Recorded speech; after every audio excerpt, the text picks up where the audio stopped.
আসসালামু আলাইকুম। Welcome to English journey with Ismail. ইংরেজি শেখার প্রথম ধাপ হলো ইংরেজি বর্ণমালা শেখা। আজ আমরা এ থেকে জেড পর্যন্ত প্রতিটি বর্ণ শিখব সঠিক উচ্চারণ ও বাংলা অর্থ সহ। এটি খুবই সহজ, তাই মনোযোগ দিয়ে শিখুন। আজকে আমরা প্রতিটি অক্ষরকে ধাপে ধাপে উচ্চারণ কি হবে, এটার সাউন্ড কি হবে এবং এটা দিয়ে কি অর্থ বানানো যায়, অর্থ সহ আমরা সবকিছু আজকে ভেঙে ছড়ে আজকে এবিসিডি সবকিছু শিখে ফেলবো, ঠিক আছে? ইংরেজি শেখার প্রথম ধাপটা আজকে আমরা ভেঙে চড়ে শিখে যাব। সো গাইজ, যারা চ্যানেলে নতুন এসেছেন তারা অবশ্যই চ্যানেলটিকে সাবস্ক্রাইব করে দিবেন, পাশে থেকে বেল আইকনটি বাজিয়ে দিবেন পরবর্তী ভিডিওর আপডেট পাওয়ার জন্য।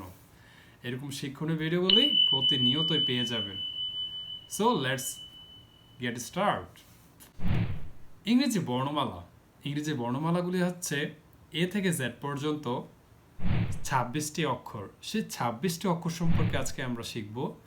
যদিও ভিডিওটি একটু লম্বা হয়ে যাবে, তবু ধৈর্য সহকারে শিখুন, ভালো কিছু শিখতে পারবেন। এটার উচ্চারণ এবং এটার সাউন্ড এবং এটা দিয়ে কী হবে সেইগুলি আজকে আমরা ভেঙে সুরে শিখে যাব। অক্ষরগুলি কি, সঠিক উচ্চারণ, উদাহরণ ও বাংলা অর্থ সহ, ঠিক আছে? প্রথমে আমি আপনাদেরকে এবিসিডির যে 26টি অক্ষর আছে সেই 26টি অক্ষর 26 অ্যালফাবেট আমি আপনাদেরকে পড়ে শোনাবো। A, B, C, D, E, F, G, H, I, J, K, L, M, N, O, P, Q, R, S, T, U, V, W, X, Y, Z.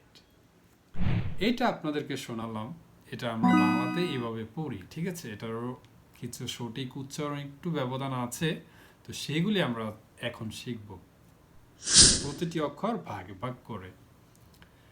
এ, এটার সাউন্ডটা হচ্ছে, মানে এটা সঠিক উচ্চারণটা হচ্ছে এ। এ মানে আমরা এ হ্রস্ব ই, এই এইভাবে বলতে হয়। A for apple, A for apple. Apple অর্থ আপেল।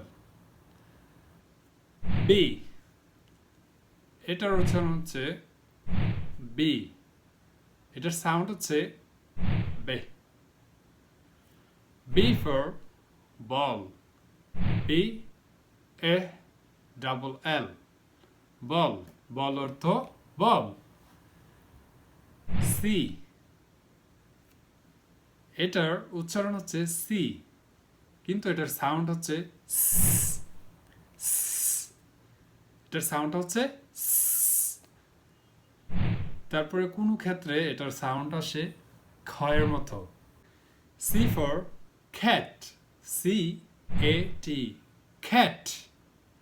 ক্যাট অর্থ বিড়াল। এই cat, C A T set হলো না কেন? এটারও কিন্তু অনেক নিয়ম কানুন আছে, সেই নিয়ম কানুনগুলি আমরা ধাপে ধাপে অন্য ভিডিওতে শিখব। এটার উচ্চারণ সি এ টি সেট হলো না কেন, ক্যাট হলো কেন, এটারও অনেক নিয়ম কানুন আছে। সো গাইজ, আমরা চলে যাব ডিএতে, আর সেইগুলি শেখার জন্য অবশ্যই চ্যানেল সাবস্ক্রাইব করে রাখবেন পরবর্তী ভিডিওর আপডেটগুলি পাওয়ার জন্য। So thanks for watching, continue. D, এটার সাউন্ড হচ্ছে, এটার ডি, এটার সাউন্ড হচ্ছে ডে, ডে। Example, D for dog, D O G, dog.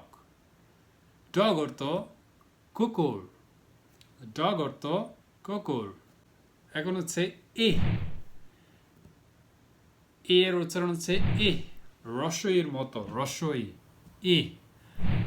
E for elephant, elephant. Elephant অর্থ হাতি, এলিফ্যান্ট অর্থ হাতি। এফ, এফ এর সাউন্ডটা হচ্ছে,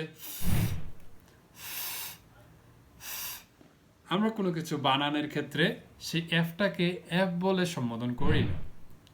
যেমন F I S H, fish. Fish অর্থ মাছ।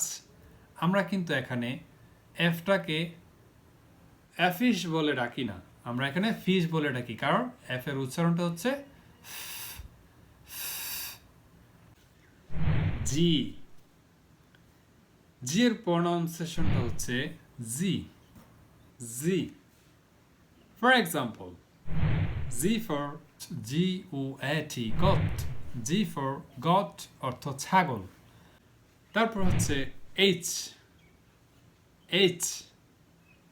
এইচ এর উচ্চারণটা হচ্ছে, উচ্চারণ বলতে সাউন্ডটা হচ্ছে হা, হা, হা, হয়ের মতো, ঠিক আছে? আবার বলতে পারি HOT, hot. HOT, hot. Hot অর্থ গরম। এখন আমরা শিখে গেলাম এ থেকে এস পর্যন্ত। যেমন আমি আবার বলি, A for apple, B for ball, C for cat, D for dog, A for egg, F for fish, G for goat অর্থ ভালো, H for hat, টুপি, HAT, hat, টুপি, বা HOT, hot, হট অর্থ গরম। এখন আমরা দ্বিতীয় ভাগ শিখব, আই থেকে পি পর্যন্ত।